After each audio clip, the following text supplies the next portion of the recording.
Hey friends, welcome to my YouTube channel.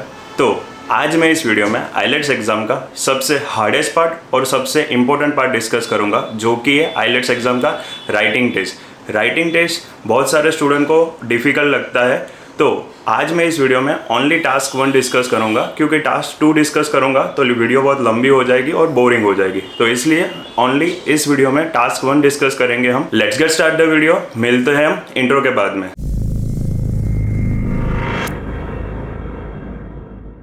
तो सबसे पहले मैं टास्क 1 का जो एक बेसिक स्ट्रक्चर है या इंट्रोडक्शन है वो मैं आपको बताऊंगा।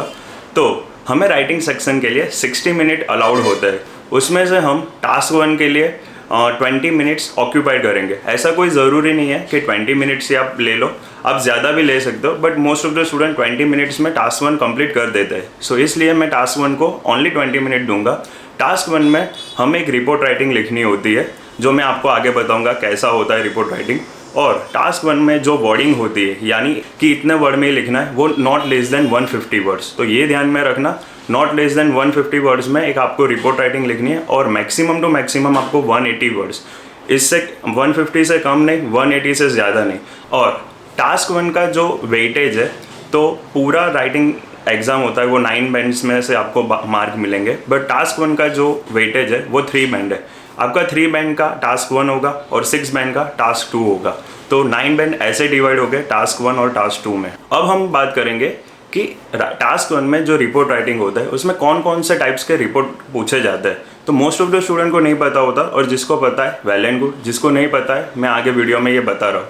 तो फर्स्ट नंबर पे आएगा हमारा लाइन ग्राफ। लाइन ग्राफ कैसा होता है वो स्क्रीन पे शो हो रहा होगा। फिर आता है हमारा पाई चार्ट, वो भी स्क्रीन पे शो हो रहा होगा। फिर आता है बार चार्ट, फिर आता है टेबल, और ये जो मैंने बताया वो तो आते ही है। कभी कभार कैसा होता है, ये जो रिपोर्ट मैंने आगे बताए उनमें से 2 रिपोर्ट भी आपको पूछ सकते हैं। जैसे कि एक पाई चार्ट पूछ लिया तो एक लाइन ग्राफ है, एक बार चार्ट है तो एक टेबल है, यानी कोई भी कॉम्बिनेशन हो सकता है। जो मैंने ये बताया उनमें से 2 कॉम्बिनेशन कोई भी पूछ सकता है। फिर आता है हमारा नेक्स्ट रिपोर्ट, जो कि होता है मैप या फिर प्रोसेस या फिर डायग्राम। प्रोसेस यानी कोई मैन्युफैक्चरिंग प्रोसेस आपको दी होगी, जैसे आप स्क्रीन पे देख पा रहे हो, तो वो मैन्युफैक्चरिंग प्रोसेस आपको डिस्क्राइब करनी है। फिर कोई डायग्राम दिया होगा तो वो आपको डिस्क्राइब करना है। तो ये सारे टाइप्स के जो रिपोर्ट है वो आपको टास्क 1 में देखने को मिल सकते हैं।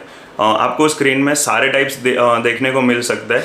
एक बार स्क्रीनशॉट ले लो या फिर नोट डाउन कर लो। फिर आता है कि एक स्ट्रक्चर होता है, जैसे कि टास्क 1 को लिखने का भी एक स्ट्रक्चर है, जो मैं आपके साथ डिस्कस करूंगा। बहुत सारे स्टूडेंट अलग अलग तरीके से भी लिख सकते हैं, बट मैंने ये स्ट्रक्चर से लिखा है, तो मैं मेरा स्ट्रक्चर आपको बता रहा हूँ कि मैंने किस तरह से मेरी टास्क 1 की जो एग्ज़ाम थी वो मैंने लिखी थी। तो सबसे पहले टास्क 1 में लिखा जाता है इंट्रोडक्शन। फिर आता है टास्क 2 में ओवरव्यू। ये अब जो ये सेकंड पार्ट है ओवरव्यू, वो बहुत सारे लोग लास्ट में लिखते हैं और बहुत सारे लोग इंट्रोडक्शन के बाद लिखते हैं। मैं इंट्रोडक्शन के बाद लिखता था, क्योंकि एग्जामिनर को इंट्रोडक्शन पढ़ने के बाद ओवरव्यू पढ़ेगा तो उसको एक आइडिया आ जाएगा कि ये जो भी रिपोर्ट लिखी हुई है वो किस बारे में है। फिर थर्ड स्टेप में मैं बॉडी पैराग्राफ 1 और फोर्थ स्टेप में बॉडी पैराग्राफ 2, ऐसे मैं मेरा टास्क 1 ऐसे 4 स्टेप में डिवाइड करूँगा, जो आपके स्क्रीन पे आ रहा होगा। First step introduction, second step overview, third step body paragraph 1 और फोर्थ स्टेप बॉडी पैराग्राफ 2। अब मैं आपको बताऊंगा कि जो मैंने ये स्ट्रक्चर बोला, अब इंट्रोडक्शन में हम क्या लिखेंगे, ओवरव्यू में हम क्या लिखेंगे और बॉडी पैराग्राफ 1 में हम क्या लिख सकते हैं। तो सबसे पहले इंट्रोडक्शन में 3 चीज़ें ध्यान रखनी होती है। स्टेप नंबर 1, जो कि जब भी हमारा कोई इंट्रोडक्शन यानी जो एग्जामिनर पढ़ेगा तो उसको पता चल जाना चाहिए कि ये रिपोर्ट ये सब्जेक्ट के ऊपर है। तो ये फर्स्ट स्टेप होगा कि सब्जेक्ट क्लियर हो जाना चाहिए इंट्रोडक्शन में कि हम किस चीज़ पे रिपोर्ट लिख रहे हैं। स्टेप नंबर 2 ये होगा कि जो भी हमें क्वेश्चन दिया गया है यानी जो रिपोर्ट पे आपको क्वेश्चन दिया होगा उसको हमें हमारे वर्ड में लिखना है, यानी पैराफ्रेज करके वही जो सेंटेंस है वो लिखना है। तो ये हो गया हमारा सेकंड स्टेप, जो कि है हमें खुद अपने वर्ड में लिखना है। ध्यान रखना, वो पूरा का पूरा कॉपी टू कॉपी पेस्ट मत कर देना, वो गलत हो जाएगा। आपको अपने वर्डिंग में वो जो सेंटेंस दिया है उसको पैराफ्रेज करके लिखना होता है। फिर आता है हमारा थर्ड स्टेप, जो कि है मोस्ट इम्पोर्टेंट। जब भी हम सेकंड स्टेप लिखते हैं, यानी हम हमारे वर्ड में पैराफ्रेज करके लिखते हैं, तो मीनिंग चेंज नहीं होना चाहिए, वो खास ध्यान रखना। अगर मीनिंग चेंज हो गया तो आपको बैंड नहीं मिलेंगे। तो ये 3 स्टेप इंट्रोडक्शन में ध्यान रखना, और ये 3 स्टेप क्लियर हो जाने चाहिए जब भी आप इंट्रोडक्शन लिखो। ये 3 स्टेप जो मैंने बोले वो आपको स्क्रीन पे भी शो कर रहे होंगे, तो नोट डाउन कर लेना ये। जो अभी मैंने इंट्रोडक्शन बताया और जो पॉइंट्स बताए वो मैं आपको एग्जाम्पल के तौर पे समझाना चाहूँगा। जैसे कि ये एग्जाम्पल है, आप स्क्रीन पे देख पा रहे होगे कि the chart below show that the expenditure of 2 country on consumer goods in 2010। तो ये हमारा क्वेश्चन है, इस पे हमें रिपोर्ट लिखना है। तो हमारा इंट्रोडक्शन कुछ ऐसा होगा, आप स्क्रीन पे देख पा रहे हो। जैसे कि मैंने बोला था कि आपको इंट्रोडक्शन में ऑब्जेक्टिव को ध्यान में रखना है, यानी जो भी रिपोर्ट दिया गया उसका रिपोर्ट किस पे है वो ध्यान रखना है, और हमें पैराफ्रेज करके लिखना होता है। तो हमारा इंट्रोडक्शन कुछ ऐसा होगा, the given bar chart gives information about the money spent by the French and British on cars, computer, books, perfume and camera in 2010। फिर हम ये भी लिख सकते हैं जैसे कि करेंसी होती है, इंडिया में INR यानी रुपीस चलता है, कनाडा में डॉलर है, USA में US डॉलर है, फ्रांस या यूरोप में यूरो है, तो ये ब्रिटिश है, तो पाउंड या स्टर्लिंग। तो हम ये लिख सकते हैं जैसे कि आप स्क्रीन पे देख पा रहे हो, the units are measure in pound sterling. तो ये हमारा हो गया इंट्रोडक्शन। बस इसको इतना सिंपल ही रखना है, हमें जो भी क्वेश्चन दिया गया उसको पैराफ्रेज करके हमें लिखना होता है। तो ये हो गया इंट्रोडक्शन। फिर आता है हमारा ओवरव्यू पार्ट। अब ओवरव्यू नाम से ही पता चल जाता है कि हमें इसमें रिपोर्ट का एक ओवरऑल इंट्रोडक्शन देना है, यानी इंट्रोडक्शन नहीं ओवरव्यू देना है कि जब भी एग्जामिनर पढ़े तो उसको पता चल जाना चाहिए कि ओवरऑल हो क्या रहा है रिपोर्ट में। तो ये फर्स्ट स्टेप हो गया। सेकंड स्टेप ये ध्यान रखना कि रिपोर्ट में जो भी दिया गया है उसका मैक्सिमम मिनिमम आप ओवरव्यू में लिख सकते हो, यानी कोई भी मैक्सिमम वैल्यू होगी कोई कंट्री की, या कुछ भी इंफॉर्मेशन दी है उसमें मैक्सिमम वैल्यू है वो आप लिखो, फिर उसके कंपेयर में कौन सी मिनिमम वैल्यू है वो लिखो, तो एक ओवरव्यू पता चल जाएगा। और थर्ड स्टेप ये खास ध्यान रखना कि ओवरव्यू में कहीं पे भी नंबर या कोई परसेंटेज दिए वो मेंशन मत करना, सिर्फ हमको मिनिमम और मैक्सिमम दिखाना है, परफेक्ट नंबर मत लिखना, वो ध्यान में रखना, क्योंकि ये ओवरव्यू है, इसमें हम कभी भी परफेक्ट नंबर वो नहीं लिख सकते क्योंकि ये ओवरव्यू है। तो ये ध्यान रखना। ओवरव्यू के ये 3 स्टेप आपको स्क्रीन पे शो हो रहे होंगे, वो नोट डाउन कर लो, और ध्यान रखना कि ओवरव्यू में 2 से 3 सेंटेंस से लिखना मैक्सिमम और मिनिमम वैल्यू में। फिर आता है सेकंड पार्ट जो कि है ओवरव्यू। तो जी ये जो रिपोर्ट है उसका ओवरव्यू हम कैसे लिखेंगे, तो वो आपको स्क्रीन पे शो हो रहा होगा। ऐसे ओवरव्यू होता है जैसे कि इसमें लिखा हुआ है कि overall it is evident that the citizen of UK spend more than the French on the given product. यानी ये रिपोर्ट में हमें जो भी प्रोडक्ट दी गई है, कार्स है, बुक्स है, परफ्यूम है, कैमरा है, उसमें सबसे ज़्यादा यूके इन चीज़ों पे ज़्यादा खर्च करता है कंपेरेटिव टू फ्रांस। तो ये लिख सकते हैं। फिर आएगा हमारा second sentence, both British and France spent most of their money on cars, where the least amount of money was spent on perfume in the UK compared to camera in France। तो ये हो गया कि UK सबसे ज़्यादा खर्चा किस पे कर रही है और सबसे कम किस पे कर रही है, और दूसरी तरफ फ्रांस सबसे ज़्यादा खर्चा किस पे कर रहा है और किस पे कम कर रहा है। तो ये हो गया मैंने जो बोला था ओवरव्यू में कि मैक्सिमम और मिनिमम जो भी है वो लिखना। फिर आता है हमारा जो थर्ड पॉइंट, इसमें लिखा हुआ है कि furthermore, most significant difference in spending with regards to any one product between 2 countries was on camera। तो सबसे ज़्यादा डिफरेंस किस में है, इसमें ये बोला गया है। तो यूके सबसे ज़्यादा कैमरा पे खर्च करता है, वही दूसरी तरफ कैमरा पे सबसे ज़्यादा फ्रांस कम खर्चा कर रहा है। तो ये एक हो गया ओवरव्यू जो आप स्क्रीन पे देख पा रहे हो। तो ये पॉइंट्स जो मैंने ओवरव्यू में बोले ये सारे के सारे पॉइंट्स इसमें इंक्लूड हो रहे हैं। तो ये ध्यान रखना, ओवरव्यू ऐसा सिंपल ही लिखा जाता है। फिर आता है हमारा थर्ड स्टेप जो कि है मेन बॉडी पैराग्राफ। अब बॉडी पैराग्राफ जो मेन है उसको हम 2 पार्ट में डिवाइड करेंगे, मेन बॉडी पैराग्राफ 1 और मेन बॉडी पैराग्राफ 2। इनमें आप ध्यान रखना कि आप पर्टिकुलर डेटा को शो करो, जैसे कि कोई ईयर दिया गया है कि ये कंट्री ये ईयर में इतना खर्चा कार्स पे कर रही है या फिर ये, तो ये सब डिटेल्स मेन बॉडी पैराग्राफ में आएंगे। फिर आप मेन बॉडी पैराग्राफ ऐसे भी लिख सकते हो जैसे कि कोई कंपनी है वो 1 ईयर में 2 लाख रुपए कार पे खर्च कर रही है, तो दूसरी कंपनी 2.5 लाख रुपए कार पे खर्च कर रही है। तो ये ध्यान रखना कि रिपोर्ट में एक वर्ड टू वर्ड या पैटर्न फॉलो मत करना कि ऐसे ही लिखना है, आप इस तरह से डिफरेंस भी दिखा सकते हो। फिर मेन बॉडी पैराग्राफ में आप मैक्सिमम दिखा सकते हो कि ये कंट्री सबसे ज़्यादा इस पे खर्च कर रही है, ये कंट्री सबसे ज़्यादा इस पे खर्च कर रही है, तो आप दोनों का कंपैरिजन दिखा सकते हो कि फ्रांस कार पे खर्च कर रही है तो इंडिया फूड पे खर्च कर रही है। तो ये सारी चीज़ें आप मेन बॉडी पैराग्राफ 2 में लिख सकते हो। तो मेन बॉडी पैराग्राफ में आप सिमिलरिटी दिखा सकते हो, डिफरेंस दिखा सकते हो, बहुत सारी चीज़ें आप मेन बॉडी पैराग्राफ में अपने तरीके से लिख सकते हो। बट ध्यान रखना कि ऑब्जेक्टिव जो भी है रिपोर्ट का वो बदलना नहीं चाहिए, ऑब्जेक्टिव सेम ही रहना चाहिए। तो ये सारे पॉइंट्स जो मैंने अभी बताए वो आपके स्क्रीन पे शो हो रहे होंगे, उसे भी नोट डाउन कर लो क्योंकि ये इंपॉर्टेंट पॉइंट है, ये मेन बॉडी पैराग्राफ के पॉइंट है। अब आता है हमारा बॉडी पैराग्राफ 1। तो ये रिपोर्ट का बॉडी पैराग्राफ 1 कुछ ऐसा है जो आप स्क्रीन पर देख पा रहे हो।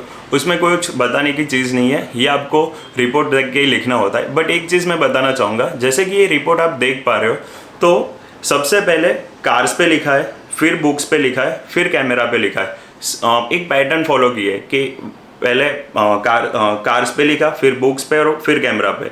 तो ये ऐसे ही लिखना, सलंग लिखोगे तो भी कोई दिक्कत नहीं है, बट ऐसे लिखोगे तो और ज़्यादा अच्छा लगेगा। और फिर आता है हमारा बॉडी पैराग्राफ 2 जिसमें आता है कंप्यूटर और परफ्यूम के बारे में लिखा है। तो ये ध्यान रखना, जो बॉडी पैराग्राफ 2 है वो भी आपको स्क्रीन पे शो हो रहा होगा। तो एक चीज़ मैं ये बोलना चाहूँगा कि इसमें जो सेकेंड लाइन है, the British spend 3,50,000 pounds on computer where the France spend around 25,000 pound मोर।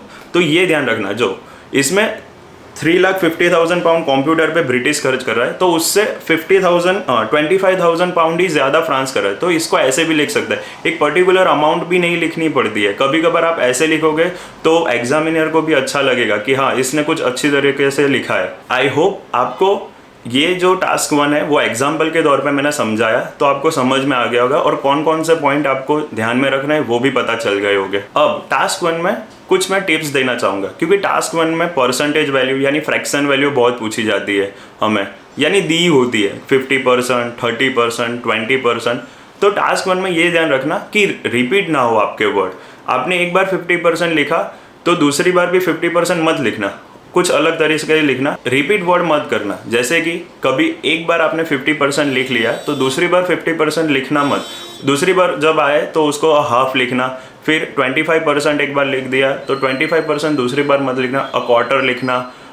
फिर ऐसे बहुत सारे फ्रैक्शन वैल्यू को आप वर्डिंग में भी लिख सकते हो, जो मैं आपको स्क्रीन पे दे रहा हूँ। इसका भी स्क्रीनशॉट लेना है, ये बहुत इंपॉर्टेंट होने वाला है आपके टास्क 1 में, क्योंकि ये एक टास्क 1 आप इस तरह से लिखोगे, कभी 50% लिख दिया, कभी हाफ लिख दिया, 25% लिखा, क्वार्टर लिखा। ये सब टिप्स और ट्रिक्स आप यूज़ करोगे, 50%, हाफ, 25% और क्वार्टर, तो आपका जो टास्क 1 है जो आप लिखोगे वो कुछ अलग दिखेगा बाकी सबसे। तो ये चीज़ ध्यान में रखना कि जब भी ये ऐसे फ्रैक्शन ऑफ वैल्यू आए तो आप इनको वर्डिंग में भी लिख सकते हो। अब मैं बताना चाहूँगा कि टास्क 1 की प्रैक्टिस आप कहाँ से कर पाओगे। तो सबसे पहले मैं हर एक में बोलता हूँ, लिसनिंग में भी बोला है, रीडिंग में भी बोला है, और जिसने मेरी लिसनिंग और रीडिंग की वीडियो नहीं देखी है वो डिस्क्रिप्शन बॉक्स में लिंक दी हुई है, वहाँ से भी आप चेकआउट कर सकते हो। और मैंने वहाँ पे भी बोला था कि आईलेट्स की जो कैम्ब्रिज की बुक है वो आपकी सबसे पहला मटेरियल होना चाहिए आईलेट्स के एग्जाम की प्रिपरेशन करने। तो इसके लिए भी मैं वही रिकमेंड करूँगा जो स्क्रीन पे आ रहा है। फिर दूसरा मटेरियल ये है कि मैंने एक PDF डिस्क्रिप्शन बॉक्स में दी हुई है, वहाँ पे बहुत सारे आपको क्वेश्चन मिल जाएंगे टास्क 1 के, तो आप वहाँ से भी प्रैक्टिस कर सकते हो, तो वो डाउनलोड कर लेना। राइटिंग सेक्शन में हमें एक सप्लीमेंट्री दी जाती है एग्जाम हॉल में, वो सेम टू सेम सप्लीमेंट्री की लिंक मैंने डिस्क्रिप्शन में दी हुई, यानी PDF ही दी हुई है, वो आप डाउनलोड कर लेना और उसकी जेरोक्स निकाल लेना और उसी में प्रैक्टिस करना। तो जब भी आप एग्जाम हॉल में बैठोगे तो आपको कोई दिक्कत नहीं आएगी। तो ये जो PDF है मैंने डिस्क्रिप्शन बॉक्स में दी हुई है वो डाउनलोड कर लेना। एंड में मैं एक समरी कहना चाहूँगा कि टास्क 1 का जो एक समरी होता है कि ये पॉइंट ध्यान में रखना, तो ये 7 पॉइंट आप ध्यान में रखना जब भी आप टास्क 1 लिखो। तब फर्स्ट स्टेप हमारा ये हो गया कि हम 4 जो पैराग्राफ लिखेंगे, इंट्रोडक्शन है, ओवरव्यू है, मेन बॉडी पैराग्राफ 1 और मेन बॉडी पैराग्राफ 2 है। तो ये चारों पैराग्राफ में हमारा जो ऑब्जेक्टिव है रिपोर्ट का, वो चारों पैराग्राफ में क्लियर होना चाहिए। फिर दूसरा स्टेप्स ये ध्यान में रखना कि आपके टेंसेस का ध्यान रखना कि कौन सी चीज़ आपको पास्ट की वैल्यू दी है, कौन सी वैल्यू फ्यूचर की दी हुई है, कौन सी वैल्यू प्रेजेंट में दी हुई है। तो ये ध्यान में रखना कि जब भी आप लिखो तो क्या आप पास्ट में लिख रहे हो, कौन सी वैल्यू आपको पास्ट में दी है तो वो पास्ट में लिखना, फ्यूचर की दी है तो वो फ्यूचर में लिखना। तो टेंस का बहुत ध्यान रखना टास्क 1 में, क्योंकि एक इंपॉर्टेंट रोल प्ले करेगा। जो हमारा थर्ड स्टेप है वो ये है कि आपका जो रिपोर्ट राइटिंग है वो बहुत लेंथी मत लिखना। 8 to 10 sentences is more than enough for task 1। और ये भी ध्यान रखना कि नॉट लेस देन 150 वर्ड्स है और मैक्सिमम आप 180 वर्ड तक लिख सकते हो। फिर आता है हमारा नेक्स्ट पॉइंट, जो कि है प्रॉपर स्ट्रक्चर फॉलो करना। जैसे मैंने बोला 4 पैराग्राफ तो बनाना ही बनाना। इंट्रोडक्शन का एक ओवरव्यू का, एक मेन बॉडी पैराग्राफ 1 और मेन बॉडी पैराग्राफ 2, ये 4 तो बनाना ही बनाना। अगर आप इंफॉर्मेशन ज़्यादा है, जैसे कोई प्रोसेस पूछी गई है, कोई डायग्राम, तो आप 5 बना सकते हो, बट 4 से तो कभी कम मत बनाना। बॉडी पैराग्राफ जो मेन है उसके तो 2 बॉडी पैराग्राफ बनने ही चाहिए, तो अच्छा लगता है। इसीलिए 4 पैराग्राफ तो होने ही चाहिए आपके टास्क 1 में, ये ध्यान रखना। फिर आता है हमारा नेक्स्ट जो कि है मोस्ट इम्पोर्टेंट पॉइंट, कंक्लूजन मत लिखना। मैंने जब पहली बार आइलेट्स की एग्ज़ाम दी थी तब मैंने की थी, इसलिए मैं बोल रहा हूँ रिपोर्ट राइटिंग में कभी कंक्लूजन नहीं आता है। बहुत सारे स्टूडेंट लिखते हैं, मैं इसीलिए बोल रहा हूँ रिपोर्ट राइटिंग में कभी भी कंक्लूजन नहीं होता है, तो ये ध्यान रखना। फिर आता है हमारा लास्ट पॉइंट, जो कि है आप अपने टास्क 1 को बहुत सिंपल रखना। जैसे मैंने एग्जाम्पल में दिखाया, यूनिक वर्ड यूज़ मत करना, जो नॉर्मल वर्ड होता है जो आपको पता है वो यूज़ करना, और सिंपल तरह से कैसे टास्क 1 लिखना। तो ये सारे पॉइंट थे जो एक टास्क 1 में आपको ध्यान में रखने होंगे जब आप टास्क 1 लिखोगे, और ये सारे पॉइंट आपको स्क्रीन पे दिख रहे होंगे, और नोट डाउन कर लो ये सारे पॉइंट। आई होप मेरी वीडियो आपको पसंद आई होगी और मेरी इस वीडियो से आपके टास्क 1 में कुछ हेल्प मिली होगी। अगर मेरी इस वीडियो से आपको कुछ भी हेल्प मिलती है तो मुझे बहुत खुशी होगी। तो do subscribe my channel, comment on this video और share this video as much as possible. इससे मुझे भी हेल्प होगी और आपके फ्रेंड्स को भी हेल्प होगी। Please do subscribe my channel, क्योंकि बहुत सारे लोग मैंने देखा है अभी भी सब्सक्राइब किए बिना मेरी वीडियो देख रहे हैं, तो ये गलत बात है। मिलते हैं हम नेक्स्ट वीडियो में, तब तक के लिए जय श्री कृष्ण।